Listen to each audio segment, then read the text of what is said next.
हो सच से झूठ का जब भी सामना, मेरे खुदा तू मुझको थामना।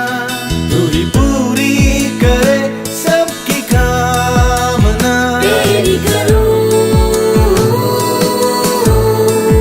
आराधना, आराधना, आराधना, आराधना, आराधना।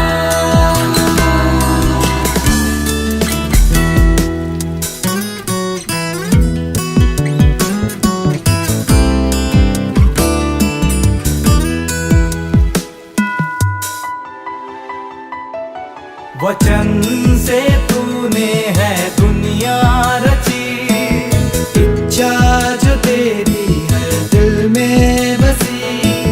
दुनिया में हो तेरी मर्जी पूरी, छल हो न हो और ना बुराई।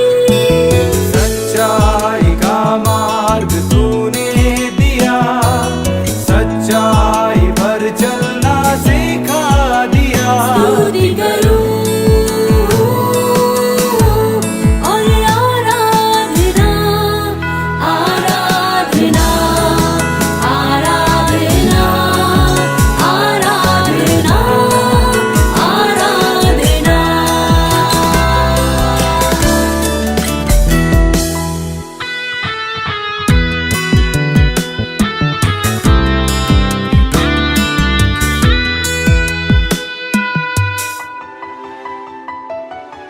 इस दुनिया को है यीशु ने रचा, सबका मददगार है वो बना। असंभव को संभव कर दिखाया, लहू बहाकर हमें बचाया। सृष्टि नहीं हमको बना दिया, मदद से उसकी हमने जय पाया। महिमा में हम चले और करें आराधना, आराधना, आराधना।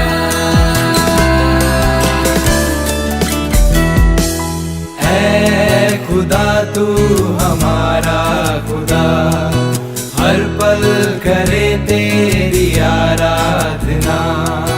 तेरे ही मुख को चाहे देखना, करते हैं तुझसे बस हम ये दुआ। ऐ खुदा तू हमारा खुदा, हर पल करे तेरी आराधना। तेरे ही मुख को चाहे देखना, करते हैं तुझसे बस हम ये दुआ।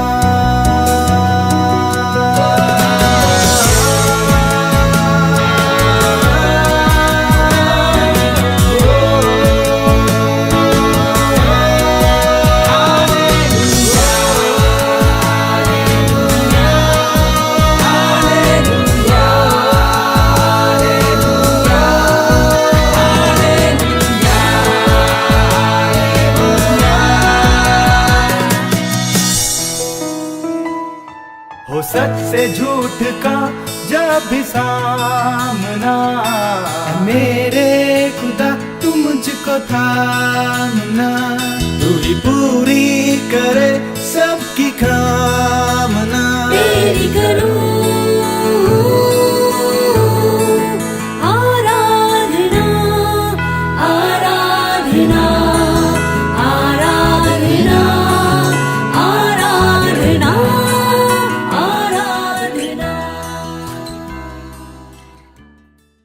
सो प्रेज द लॉर्ड। हाँ, सबको शांति मिले, प्रभु आपको आशीष दे। और मैं विश्वास करता हूँ आप लोग प्रभु में आशीषित हो। और जो मैं जिस विषय से अब आपके साथ बात करूँगा वो बड़ा महत्वपूर्ण है, और इसके बारे में 2 तीमुथियुस 3 अध्याय और उसकी 12 आयत में हम पढ़ेंगे। मैं इंग्लिश में भी पढ़ूंगा, हिंदी में भी पढ़ूंगा। पहले हम हिंदी में पढ़ लेते हैं। 2 तीमुथियुस 3 अध्याय 12 आयत यहाँ लिखा है, जितने मसीह यीशु में भक्ति के साथ जीवन बिताना चाहते हैं वह सब सताए जाएंगे। इंग्लिश में लिखा है 2 Timothy chapter 3 and verse 12 में, Indeed all who desire to live a godly life in Christ Jesus will be persecuted. So जितने लोग मसीह यीशु में भक्ति के साथ, मसीह यीशु में भक्ति के साथ, बहुत सारे लोग हैं जो भक्ति वाला जीवन जीना चाहते हैं, धार्मिकता का जीवन जीना चाहते हैं, लेकिन मसीह यीशु में जब हम भक्ति के साथ जीवन जिएंगे, वचन में लिखा है वह सताए जाएंगे। एक सताव है उनको। कई बार हमें अपने विश्वास के लिए कई तरह की मुश्किलों का सामना करना पड़ता है। बेशक परमेश्वर कहते हैं कि मेरे पास आओ, अपना बोझ मुझे दे दो, अपनी परेशानियां दे दो, और बेशक परमेश्वर हमारी परेशानियों का हल करते हैं, लेकिन उसके बावजूद हमें समझना होगा कि जब हम सही रास्ते पर चलेंगे, जब हम ये पाप से भरी हुई दुनिया में सच्चे परमेश्वर के मार्ग पर चलेंगे, जब हम गुनाह से भरी हुई दुनिया में धार्मिकता के रास्ते को चुनेंगे, हो सकता है दुनिया हमारा मजाक बनाए। बाइबल में सताव के बारे में लिखा है। हो सकता है आप स्कूल में हो, कॉलेज में हो, और जब आप दूसरों की बातों पर, संसारिक बातों की ओर ध्यान नहीं देते, संसारिक चीज़ों की ओर ध्यान नहीं देते, संसारिक उल्टी और गलत चीज़ों की ओर आप ध्यान नहीं दोगे और वो नहीं करोगे जो आपके मित्र आपसे करने को कहते हैं। कई बार आप मजाक का हो सकता है कारण बन जाओ, वो आपका मजाक उड़ा रहे हैं, लेकिन आप निराश मत होना, क्योंकि आप जानते हो कि आप सच्चाई के रास्ते पर और सच्चे रास्ते पर चल रहे हो। आप जानते हो कि परमेश्वर ने आपकी आंखों को खोल दिया है। आप जानते हो, जैसे पवित्र शास्त्र में लिखा है, पहले हम अंधकार में थे और अब हम परमेश्वर की ज्योति में आ गए हैं। अब बाइबल में लिखा है अब हम ज्योति की संतान बन गए हैं। इसलिए जब हम परमेश्वर के रास्ते पर चलेंगे, जब सही चीज़ों को चुनेंगे, अपनी ज़िंदगी में सही फैसले लेंगे, हो सकता है शादी के समय में सही फैसले लेने पड़े, हो सकता है कई बार दुख के समय में हमें परमेश्वर के वचन के मुताबिक जब सही फैसले लेने पड़ेंगे। कई बार ऐसे होता है, सताव आ जाता है, कई बार ऐसे हो जाता है, लोग खफा हो जाते हैं, नाराज़ हो जाते हैं, रिश्तेदार नाराज़ हो जाते हैं। कई बार जब हम संसार की रीतियों को नहीं अपनाते और हम फैसला लेते हैं कि हमने जो करना है परमेश्वर के वचन के मुताबिक करना है, कई बार उस कारण मुश्किल आ जाती है और कई बार परसिक्यूशन होता है, नाराज़गियाँ होती हैं, कई चीज़ें ऐसी बातों से होकर हमें कई बार विश्वास के कारण गुजरना पड़ता है। लेकिन हम बाइबल में पढ़ेंगे जब हम ऐसी बातों से होकर गुजरते हैं हमें क्या करना है। देखो, बाइबल में प्रभु यीशु मसीह ने एक बात कही। प्रभु ने कहा, जो मेरे कारण अपनी जान गवाएगा वो उसे पाएगा, लेकिन जो अपनी जान बचाने की कोशिश करेगा वो उसे गवा बैठेगा। यानी कि अगर सताव भी आ रहा है, अगर किसी बात की मुश्किल भी है, तो भी प्रभु को और विश्वास को थामे रखना और परमेश्वर के वचनों पर बने रहना बहुत जरूरी है। क्योंकि बाइबल में लिखा है, सकरा है वो मार्ग जो जीवन की ओर लेकर जाता है, और चौड़ा है वो मार्ग जो नाश की ओर या मृत्यु की ओर लेकर जाता है। अक्सर दुनिया में आज हम देखते हैं बहुत सारे लोग उस चौड़े रास्ते पर चल रहे हैं, लेकिन परमेश्वर आपको सकरे रास्ते पर चलाना चाहते हैं जो जिंदगी का रास्ता है, और आपको उस रास्ते को चुन के रखना है, आपको उस रास्ते में बने रहना है। क्योंकि बहुत सारे लोग दाएं बाएं से आएंगे आपको उस रास्ते पर चलने से रोकने के लिए, और हो सकता है कई बार विश्वासी लोग ही हों, जैसे पतरस। प्रभु यीशु मसीह ने जब कहा मैं क्रूस पर जाऊंगा, तो पतरस प्रभु यीशु मसीह को झिड़कने लगा और उनको रोकने की कोशिश कर रहा है, लेकिन प्रभु यीशु मसीह रुके नहीं। प्रभु यीशु मसीह अपने मकसद को जानते थे। और हम बाइबल में, पवित्र शास्त्र बाइबल में पढ़ते हैं कैसे प्रभु यीशु मसीह ने इस संसार में आकर वही किया जो सही है, लेकिन उसके बावजूद उनके ऊपर सताव आया। उन्होंने बीमारों को चंगा किया। जब वो बीमारों को चंगा करते थे, लोग उनके खिलाफ हो जाते थे। जब लोगों में से दुष्ट आत्मा निकालते थे, लोग उनके खिलाफ हो जाते थे। जब वो भविष्यवाणी करते थे, लोग उनके खिलाफ हो जाते थे। जब वो चमत्कारी तौर से थोड़ी रोटी और थोड़ी मछली को कई गुना बढ़ा दिया और कई लोगों को फीड किया, लोग उनके खिलाफ हो जाते थे। जब उन्होंने मुर्दों को जिंदा किया, लोग उनके खिलाफ हो जाते थे। अब सवाल यह है, ये जो कार्य प्रभु ने किए, ये सही थे क्या गलत थे? ये सही कार्य थे, लेकिन सही कार्य और सही फैसला ले रहे हैं, सही रास्ते पर चल रहे हैं, लेकिन उसके बावजूद हम देखते हैं कैसे उनके ऊपर सताव आया, कैसे उनके ऊपर परसिक्यूशन आया। कई तरह के सताव से, कई तरह के परसिक्यूशन से प्रभु यीशु मसीह होकर निकले। यहाँ तक कि जहां वो रहते थे, जिस गांव में थे, वहां के लोग उनको पहाड़ी से एक बार नीचे गिराना चाहा। फरीसी सदूकी लोग, उस समय के धर्मगुरु लोग कहते थे यीशु में दुष्ट आत्मा है और ये दुष्ट आत्मा की सहायता से दुष्ट आत्मा को निकालता है। बीमार चंगे हो जाते थे, उनके कहने का मतलब ये दुष्ट आत्मा की सहायता से बीमारों को चंगा करता है। रोगी 38 साल के रोगी चंगे हो जाते थे। तो कैसे प्रभु यीशु मसीह को कई बार सताव का सामना करना पड़ा, कई बार लोग उन पर पथराव करना चाहते थे, पहाड़ी से गिराना चाहते थे। उनके घर वालों ने भी एक बार सोचा ये पागल हो गया है। यहां तक कि जो घर के लोग थे, जो मरियम और बाकी जो सोतेले भाई बहन यानी कि यूसुफ के बेटे बेटियां जिनके बारे में बाइबल में लिखा हुआ है, उसके भाई और बहन, क्योंकि प्रभु यीशु मसीह परमेश्वर पिता की संतान है, इकलौता पुत्र है। और बाइबल में लिखा है यीशु वो शब्द है जिसके द्वारा पिता ने सारी दुनिया को बनाया है। सो इस दुनिया का सृजनहार प्रभु यीशु मसीह कुंवारी के पेट में आया। और हम पढ़ते हैं कैसे जब प्रभु बढ़े तो उसके बाद यूसुफ और मरियम से और भी बच्चे हुए। तो हम देखते कैसे उनके परिवार वाले भी एक बार उनको पागल समझना शुरू हो गए जब वो उस रास्ते पर चलना शुरू हुए जो उनकी मंजिल थी, जो उनका मार्ग था, जो परमेश्वर पिता की उनके लिए योजना थी। इसके लिए भी उनको सताव सहना पड़ा, उनको अपने चेलों से सताव सहना पड़ा। उनका एक प्रेरित में से उसने उनको क्रूस पर चढ़ा दिया। और देखो ये हमारे लिए एक बहुत बड़ा उदाहरण है कि कैसे एक व्यक्ति जब सही चले तो दुनिया क्योंकि दूसरे रास्ते चलती है तो वो धार्मिकता के रास्ते को, सच्चाई के रास्ते को समझ नहीं पाती। इसीलिए पवित्र शास्त्र बाइबल में जैसे हमने पढ़ा 2 तीमुथियुस 3 अध्याय 12वीं आयत में लिखा है, जितने मसीह यीशु में भक्ति के साथ जीवन बिताना चाहते हैं वह सताए जाएंगे। सो एक वो है जो प्रभु यीशु मसीह में भक्ति के साथ जीवन बिताते हैं, एक वो है जो उसे विश्वास करते हैं, हर समय कॉम्प्रोमाइजिंग की जिंदगी जीते हैं, क्योंकि वो नहीं चाहते कि किसी तरह का सताव उनके ऊपर आ जाए। वो नहीं चाहते कोई मनुष्य नाराज हो जाए या उनके रिश्तेदार लोग या सखे संबंधी या मित्र लोग उनसे नाराज हो जाएं। इसलिए ऐसे लोग भी हैं जो हमेशा कॉम्प्रोमाइज की जिंदगी जीते रहते हैं। लेकिन याद रखें, हमें कॉम्प्रोमाइज नहीं करना, हमें उसी रास्ते पर चलना है जो प्रभु यीशु मसीह ने हमारे लिए चुना है, ठहराया है, बनाया है, तैयार किया है। तो हम यहां पर देखते हैं सिर्फ प्रभु यीशु मसीह ही नहीं, पौलुस जब परमेश्वर के रास्ते पर चला, जब वो एक समय था कलीसिया को सताने वाला था और वो कलीसिया को सताता था, वो प्रभु यीशु मसीह को, चेलों को पकड़ पकड़ के जेल में डालता था।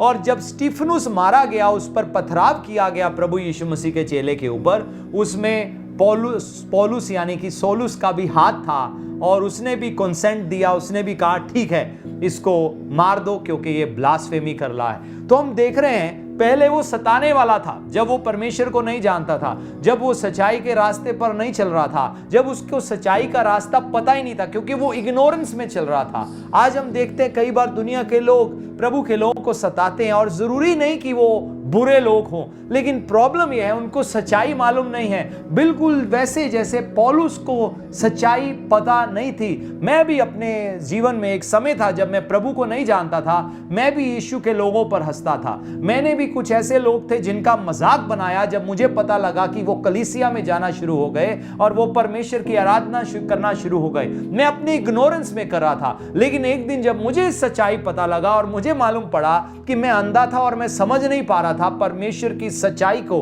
और परमेश्वर ने क्या किया मेरे जिंदगी में इस सच्चाई को प्रकट कर दिया। तो मेरी प्रार्थना है जो लोग देख रहे हैं जिनकी अभी आंखें नहीं खुली और या आपके रिश्तेदार संबंधी लोग, मेरी प्रार्थना है यीशु मसीह के नाम से परमेश्वर उनकी आत्मिक आंखों को खोलें ताकि वो समझें और जानें कि आप सच में सच्चाई वाले रास्ते पर चल रहे हैं, क्योंकि परमेश्वर पिता की भी यही इच्छा है कि कोई भी नाश ना हो लेकिन हर कोई बचाया जाए। और यहां पर हम कुछ और आयतों को देखेंगे, लेकिन इससे पहले जैसे मैं पौलुस की बात कर रहा हूं कि कैसे कलीसिया को सताने वाला अब चेला बन गया और अब वो सताया जा रहा है।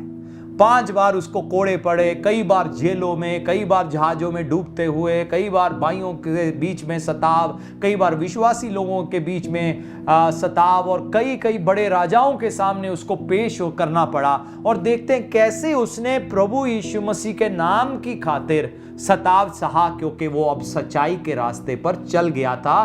क्योंकि इस दुनिया की जो हवा है वो विपरीत दिशा में चलती है, और जब हम परमेश्वर की सच्चाई को जान लेते हैं, जब हम धार्मिकता के रास्ते में चलना शुरू हो जाते हैं, पवित्रताई के रास्ते में चलना शुरू हो जाते हैं, तो हमें कई बार इन हवाओं का सामना करना पड़ता है। लेकिन डरो मत, प्रभु आपके साथ है। प्रभु को थाम के रखो और प्रभु में चलते जाओ, क्योंकि बाइबल में लिखा है एक बहुत खूबसूरत भविष्य हमारा इंतजार कर रहा है। तो इसलिए वो लोग जो प्रभु यीशु मसीह में धार्मिकता का एक सही जीवन, एक सच्चा जीवन, एक पवित्रताई का जीवन जीना चाहते हैं, वो उनको सताव में से कई बार और बहुत बार अपनी जिंदगी से गुजरना पड़ता है। तो उस समय ये सवाल ना करना, प्रभु ये सताव क्यों आ गया, हम तो सही कर रहे हैं, ये लोग ऐसे क्यों कर रहे हैं। लोग इसलिए कर रहे हैं क्योंकि वो नहीं जानते, वो अभी अंधे हैं, वो अभी परमेश्वर के वचन को समझ नहीं पाए, वो परमेश्वर की सच्चाई को समझ नहीं पाए। उनके लिए प्रार्थना करो कि उनकी भी आत्मिक आंखें खुल जाएं और वो प्रभु यीशु मसीह की सच्चाई को समझ आएं। मत्ती रचित सुसमाचार 5वां अध्याय और 10वीं आयत में ऐसा लिखा है, धन्य है वे जो धार्मिकता के लिए, हिंदी बाइबल में धर्म लिखा है लेकिन जो सही शब्द है धार्मिकता या रास्तबाजी, युक्तता, राइचियसनेस यानी कि सही रास्ते पर चलना, परमेश्वर के साथ सही रिश्ते में और सही रास्ते पर जो व्यक्ति चल रहा है वो गॉड के साथ एक राइट स्टैंडिंग में चल रहा है। उसके बारे में क्या लिखा है, धन्य है वे जो राइचियसनेस की खातिर, धार्मिकता के कारण सताए जाते हैं। क्या है वो धन्य? इंग्लिश बाइबल में लिखा है ब्लेसेड इज ही, यानी कि आशीषित है वो व्यक्ति जो सही रास्ते पर चलने के कारण सताया जाता है। क्या आपके ऊपर सताव आता है? क्या आपको मुश्किलें सहनी पड़ती है? प्रभु कहते हैं आप आशीषित हो। आशीषित है वे, क्योंकि मैं इसे इंग्लिश वर्जन की ट्रांसलेशन हिंदी में बोलूंगा, आशीषित है वे जो धार्मिकता के कारण सताए जाते हैं, क्योंकि स्वर्ग का राज्य उन्हीं का है। हालेलुया। ये एक प्रमाण है, ये एक चिन्ह है, ये एक सबूत है। अगर आपके ऊपर सताव आ रहा है सही रास्ते पर चलने के कारण, आप सही मार्ग पर चल रहे हो, चलते जाओ, क्योंकि बाइबल में लिखा है स्वर्ग का राज्य आप ही खाए। 11वीं आयत में 5:11 में लिखा है, धन्य हो तुम जब मनुष्य मेरे कारण तुम्हारी निंदा करे। सो प्रभु यीशु मसीह ने क्या कहा? प्रभु यीशु मसीह ने कहा निंदा। क्योंकि प्रभु ने ये बातें क्यों बोली? क्योंकि प्रभु को मालूम था ऐसे होगा, क्योंकि पवित्र शास्त्र बाइबल में लिखा है जो धार्मिकता के रास्ते पर चलेगा उसको सताव को सहना पड़ेगा। तो इसीलिए प्रभु क्या कह रहे हैं, धन्य यानी कि आशीषित है वो, तो आशीषित हो तुम जब मनुष्य मेरे कारण तुम्हारी निंदा करे। किसके कारण निंदा हो रही है? प्रभु यीशु मसीह के कारण, सर्वशक्तिमान परमेश्वर के कारण। वो जो दुनिया का सृजनहार है, वो जो शब्द देहधारी होकर इस संसार में आया और उस शब्द का नाम यीशु रखा गया, आप उस शब्द की खातिर निंदा सह रहे हो। अपने बच्चों की खातिर नहीं, अपने परिवार की खातिर नहीं, अपने माँ बाप की खातिर नहीं, सर्वशक्तिमान परमेश्वर की खातिर आपने क्या किया? आपने निंदा को सह लिया, आपने बेइज्जती को सह लिया। क्या लिखा है? जब मनुष्य मेरे कारण तुम्हारी निंदा करे और सताएं और झूठ बोल बोल कर तुम्हारे विरोध में सब प्रकार की बुरी बातें कहे। झूठ बोल बोल कर यानी कि झूठे इल्जाम, झूठी बातें। और आज हम संसार में देखते हैं कई बार लोग कई तरह के झूठे इल्जाम लगा रहे हैं। तुम्हारी निंदा होगी, तुम सताए जाओगे और तुम्हारे खिलाफ झूठ बोलकर तुम्हारा विरोध किया जाएगा और झूठे इल्जाम, कई प्रकार के झूठे इल्जाम तुम्हारे ऊपर लगाए जाएंगे। लेकिन अगर ऐसा हो तो क्या लिखा है बाइबल में? तुम धन्य हो, तुम आशीषित हो कि सर्वशक्तिमान परमेश्वर की खातिर तुमने विरोध सहा, तुम सताए गए सही रास्ते पर चलने के खातिर। एक वो लोग हैं जिनकी जिंदगी में सताव आता है गलत रास्ते पर चलने के कारण, लेकिन एक वो लोग हैं जिनके जीवन में सताव आता है क्योंकि वो सही मार्ग पर चल रहे हैं। यहां पर मैं एक और आयत पढ़ूंगा बीच में, यूहन्ना रचित सुसमाचार 16 अध्याय 33 आयत में ऐसे लिखा है, मैंने ये बातें तुमसे इसलिए कही हैं कि तुम्हें मुझ में शांति मिले। अब प्रभु यीशु मसीह सताव की बात कर रहे हैं, निंदा की बात कर रहे हैं, और प्रभु यीशु मसीह लेकिन यहां पर क्या कहते हैं? मैंने ये बात तुमसे इसलिए कही। सो बहुत सारी बातें प्रभु ने पहले ही बता दी ताकि हम अपनी शांति संसार में ना ढूंढे, हमारी शांति प्रभु यीशु मसीह में है। तो यहाँ यीशु क्या कहते हैं, मैंने ये बातें तुमसे इसलिए कही कि तुम्हें मुझ में शांति मिले, संसार में तुम्हें क्लेश होता है। इंग्लिश बाइबल में लिखा है in this world you will have trouble, तो संसार में तुम्हें क्लेश होगा। हिंदी बाइबल में लिखा है संसार में तुम्हें क्लेश होता है। प्रेजेंट भी है, फ्यूचर भी है, चलो दोनों बातें आ गई। तो हो सकता है प्रेजेंटली सताव है, हो सकता है फ्यूचर का सताव है, फ्यूचर के झूठे इल्जाम है, फ्यूचर का विरोध है। हो सकता है आज विरोध नहीं, कल कोई करे, कल कोई इल्जाम लगाए, कल कोई झूठी बातें करे, लेकिन इस सब के बीच में भी प्रभु में आपकी शांति है। आपको इस समय में संसार में शांति मत ढूंढना, अपनी रिश्तेदारियों में शांति मत ढूंढना, आपकी शांति परमेश्वर में है। तो यहाँ पे क्या लिखा है, धन्य हो तुम जब मनुष्य, 5:11 में हमने पढ़ा, धन्य हो तुम जब मनुष्य मेरे कारण तुम्हारी निंदा करे। और फिर यूहन्ना रचित सुसमाचार 16:33 में, जॉन चैप्टर 16 एंड वर्स 33 में प्रभु कहते हैं, मैंने ये बातें तुम्हें इसलिए कही कि तुम्हें मुझ में शांति मिले, संसार में तुम्हें क्लेश होता है या होगा, परंतु ढांढस बांधो, हिम्मत बांधो, मैंने संसार को जीत लिया है। यानी कि मायने नहीं आपकी जिंदगी के ऊपर कितनी भी मुश्किल क्यों ना आ जाए, परमेश्वर आपको हर मुश्किल में से निकालेंगे, हर सताव में से निकालेंगे, हर परेशानी में से निकालेंगे, आपको ऊंचा करेंगे और परमेश्वर के नाम को आपकी जिंदगी से महिमा होगी। हालेलुया। इसके बाद हम 5:12 में पढ़ेंगे, वापिस जाएंगे मत्ती रचित सुसमाचार में। वहां लिखा है 11 में लिखा था, धन्य हो तुम जब मनुष्य मेरे कारण तुम्हारी निंदा करे, सताए और झूठ बोल बोल कर तुम्हारे विरोध में सब प्रकार की बुरी बातें कहे। 12 में लिखा है, तो क्या करना है फिर जब ये सब हो? क्या हमें रोना है, रो रो कर परमेश्वर का दुहाई देना है, प्रभु ये क्या हो रहा है, कैसे हो रहा है, मुझे बचा लो, लोग ये बोल रहे हैं, वो बोल रहे हैं। 5:12 में उत्तर लिखा है, क्या करना है फिर? यहां लिखा है आनंदित होना, आनंदित और मगन होना परमेश्वर पिता में, अपने प्रभु यीशु मसीह में आनंदित होना, क्योंकि तुम्हारे लिए स्वर्ग में बड़ा फल यानी कि बड़ा रिवॉर्ड है। इंग्लिश बाइबल में लिखा है मैथ्यू चैप्टर 5 वर्स 12 में, great is your reward in heaven, स्वर्ग में तुम्हारा बड़ा फल है, इसलिए कि उन्होंने उन भविष्यवक्ताओं को जो तुमसे पहले थे इसी रीति से सताया था। तो पवित्र शास्त्र बाइबल में प्रभु क्या कह रहे हैं? प्रभु कह रहे हैं जो तुमसे पहले भविष्यवक्ता थे, पौलुस हो, पतरस हो, और आप एलिया के बारे में बात कर लो, अलीशा के बारे में बात कर लो, दानियल के बारे में बात कर लो, शद्रक मेशक अबेदनगो के बारे में बात कर लो, मूसा के बारे में बात कर लो। ऐसा कौन सा व्यक्ति है, चाहे यर्मिया हो, चाहे यशाया हो, जो परमेश्वर के द्वारा बुलाया गया हो लेकिन उसको संसार से क्लेश ना पहुंचा हो, उसको विरोध ना सहना पड़ा हो, उसको सताव से ना गुजरना। सो प्रभु ने कहा उनके साथ भी ऐसा हुआ, लेकिन आज हम कैसे उनकी जिंदगियों की गवाही देते हैं, कैसे उनके नाम पवित्र शास्त्र बाइबल में दर्ज किए गए हैं, वैसे ही आपका नाम स्वर्ग की किताब में दर्ज किया गया है। और एक दिन परमेश्वर कहेंगे, शाबाश मेरे बच्चों, तुमने विश्वास की रखवाली की, तुमने दौड़ पूरी की, तुमने अच्छी कुश्ती लड़ी, ये है तुम्हारे लिए इनाम। हालेलुया। यहां पर क्या लिखा है? आनंदित और मगन होना, यानी कि अगर तुम्हें प्रभु के लिए दुख सहना पड़े, सताव सहना पड़े, निंदा सहनी पड़े, झूठे इल्जाम सहने पड़े, तो क्या करना है? आनंदित हो जाना। और क्योंकि स्वर्ग में आपका बड़ा इनाम है, आपको भी प्रभु यीशु मसीह के दुखों में सहभागी होने का मौका मिला। हालेलुया। ये कितनी बड़ी आशीष है कि हम गलत काम के कारण नहीं, झूठ बोलने के कारण नहीं, धोखाधड़ी करने के कारण नहीं, व्यभिचार करने के कारण नहीं, किसी का कत्लेआम करने के कारण नहीं, किसी के साथ मारने पीटने के कारण नहीं, लेकिन सही रास्ते पर चलने के कारण सताए जाते हैं। गलत रास्ते पर चलने का इनाम है मृत्यु। सही रास्ते पर चलने पर भी सताव है, गलत रास्ते पर चलने पर भी लोगों को कई तरह की मुश्किलें झेलनी पड़ती है। लेकिन ये जो प्रभु के रास्ते पर चलते हुए जो सताव आता है, वो हमारे लिए इनाम में बदल जाता है। गलत रास्ते पर चलने के कारण सताव आता है, जेल आती है, परेशानी आती है, जो कुछ भी आता है वो उसका अंत मौत में होता है। ये प्रभु के कारण जो सताव आता है, ये हमारे स्वर्ग के एंट्रेंस की मोहर है, ये निशानी है, ये चिन्ह है कि हम सही रास्ते पर चल रहे हैं। स्वर्ग में हमारा बड़ा इनाम है।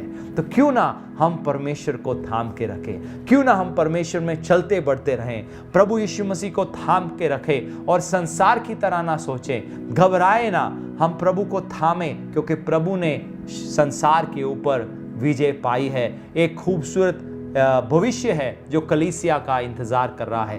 एक बात सब बातों में पक्की है, प्रभु जल्द आने वाले हैं। एक बात सब बातों में पक्की है, हम स्वर्ग के नागरिक हैं। एक बात सब बातों में पक्की है कि प्रभु यीशु मसीह ने हमारे लिए स्वर्ग में घर तैयार किया हुआ है, मकान तैयार किया हुआ है, जहां हमेशा हम उनके साथ रहेंगे। आए प्रार्थना करें। पिता परमेश्वर, मैं प्रार्थना करता हूं आपकी कलीसिया के लिए, आपके बेटे बेटियों के लिए। मेरी प्रार्थना है आज इन वचनों के द्वारा आप इनको उत्साह दें, बलवंत करें, इनको मजबूत रखें। आपके लोग आपको मजबूती से थाम कर रखें। प्रभु, इनका आपके साथ जुड़ना कोई चिन्ह और चमत्कार के कारण ना हो, इनका आपके साथ जुड़े रहने का कारण ये हो कि आपके पास हमेशा की जिंदगी है, आपको छोड़कर कहाँ जाएं।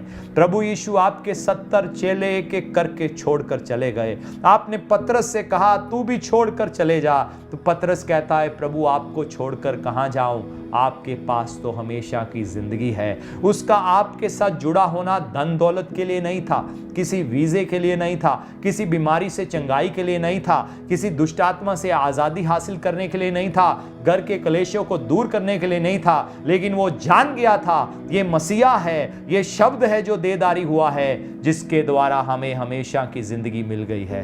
प्रभु, मेरी प्रार्थना है होने दे आपके लोग चाहे बाकी सब चीजें जाती हैं तो जाएं, लेकिन अनंत जीवन को कभी भी गंवाने ना पाए। आपका धन्यवाद सारी बातों के लिए, यीशु मसीह के नाम में, आमीन। मैं विश्वास करता हूं आज तीनों भागों के द्वारा आपने बहुत आशीष पाया। इस संडे सर्विस में हमारे साथ जुड़े रहने के लिए बहुत धन्यवाद। हमारी संडे सर्विस चलती रहेगी। हमें मालूम नहीं आने वाले दिनों में क्या हालात हैं, क्योंकि आप जानते हैं कि कोरोना वायरस सिचुएशन है। बेशक बहुत सारी रिलीजियस प्लेसेस खोलने के लिए कहा गया है, लेकिन बहुत सारी चीज़ें हमें क्लियर होंगी। लेकिन हमारी जो लाइव सर्विस है ये लगातार चलती रहेगी। आप हमारी इस लाइव सर्विस में जुड़े रहें। कलीसिया खुले या ना खुले, सब लोग कलीसिया में आ पाएँ या ना आ पाएँ, लेकिन लाइव सर्विस जो है आप हमारी ज़रूर देखते रहें, हमारे साथ जुड़े रहें। और हम इसी तरह से परमेश्वर के वचन को, स्वर्ग से ताज़ा मन्ना को आप तक लाते रहेंगे, ताकि आप बलवंत होते जाएं, प्रभु में बने रहें, ताकि जब प्रभु का आगमन हो हम में से किसी को शर्मिंदा होना ना पड़े। तो अगर आपकी कोई प्रेयर रिक्वेस्ट है आप कमेंट बॉक्स में लिख सकते हैं। आपके लिए आज की सर्विस कैसे आशीषित हुई आप ज़रूर उसके बारे में भी लिख सकते हैं। और जैसे कि अब प्रोग्राम ख़त्म हो रहा है, आराधना के गीत हैं, आखिर में हम चाहते हैं 1-2 गीत हैं, आप उसमें हमारे साथ जुड़े रहें। तो कृपया इस प्रोग्राम को शेयर भी करें। इसके साथ साथ हम आपसे रिक्वेस्ट करना चाहेंगे आप हमारे साथ आर्थिक रीति से भी जुड़ जाए। आर्थिक सहयोग हमारी सेवकाई को, हमारी हाउस ऑफ वर्शिप कलीसिया को दें, ताकि जो परमेश्वर ने हमें दर्शन दिया है, मकसद दिया है, इंटरनेट माध्यम से और बाइबल स्कूल्स के द्वारा, ट्रेनिंग प्रोग्राम्स के द्वारा, जिस रीति से भी हमें परमेश्वर ने कार्य सौंपा है, उस कार्य को हम आगे बढ़ा सकें। और ये संभव नहीं है आप लोगों की मदद के बिना। तो जैसे कि आप नीचे अकाउंट डिटेल्स हमारी देख रहे हैं, आप हमारे बैंक में जो भी आप ऑफरिंग्स और डोनेशंस भेजना चाहते हैं, आप हमारा बैंक अकाउंट नोट कर सकते हैं। इसमें आप अपने ऑफरिंग्स, डोनेशंस, टाइथ्स जो भी हैं आप इसमें भेज सकते हैं, जो कि प्योरली परमेश्वर के सेवा कार्य के लिए इस्तेमाल होगा, ताकि हमने आशीष पाया है हम दूसरों के लिए भी आशीष बन जाएं। क्योंकि आपकी मदद के बिना, आपके सहयोग के बिना ये संभव नहीं है। परमेश्वर हमेशा अपनी कलीसिया को इकट्ठे मिलाकर इस्तेमाल करते हैं। तो इसलिए हम सबके पास मौका है कि किसी ना किसी रीति से हम परमेश्वर के कार्यों में सहयोग करते रहें। लेकिन एक बात याद रखें,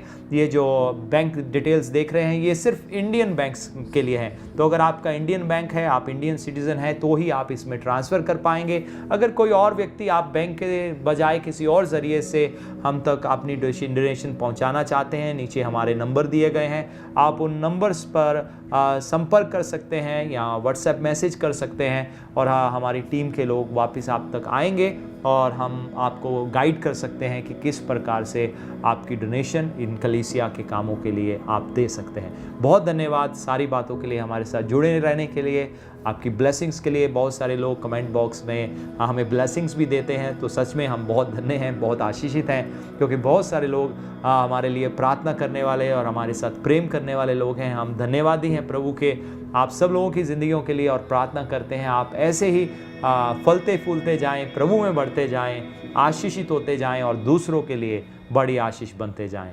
धन्यवाद, यीशु मसीह के नाम में, आमीन।